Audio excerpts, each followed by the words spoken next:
আপনার কাছে আগে আমরা আপনার কাছে দিয়ে থাকবো। আমরা association of medical radiology imaging টেকনোলজিস্টের তরফ থেকে ডিএইচএসের সাথে দেখা করতে আইছি। রিসেন্টলি আপনার নতুন কিছু পোস্ট ক্রিয়েট করছে গভর্নমেন্টে। এটার রিটেন টেস্ট হয়েছে, ওরাল টেস্ট হয়েছে, রেডিওলজি অ্যান্ড ইমেজিং টেকনোলজিস্ট পোস্টের।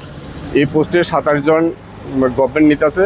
27 জনের মধ্যে দেখা গেলো যে আমরা রেডিয়েশন অ্যান্ড ইমেজিং টেকনোলজিস্টের সাথে রেডিয়েশন থেরাপি করে আরেকটা স্কিমের কিছু লোক এনে ইন্টারভিউর মধ্যে ঢুকে গেছে।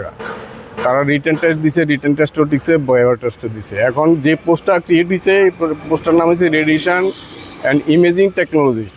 আর যারা ঢুকছে তারা হচ্ছে রেডিয়েশন থেরাপির। একটা হচ্ছে ডায়াগনস্টিক পারপাসে রেডিয়েশন ইমেজিং টেকনোলজিস্ট, আর রেডিয়েশন থেরাপি হচ্ছে পার্টিকুলার ট্রিটমেন্ট পারপাসে। একটার সাথে একটার কোনো সম্পর্ক নেই। কিন্তু দেখা গেছে তারা 4 থেকে 5 জন আরও আছে হয়তো, আপনারা ভেরিফিকেশন করলে বুঝা। আমরা বুঝেছি যে কজন আরটির রেডিয়েশন থেরাপির লোক এখানে ইন্টারভিউ দিছে তাদের নামটি বাতিল করানোর লিগা আমরা ডাইরেক্টর কাছে দাবি করতে এখানে আছি।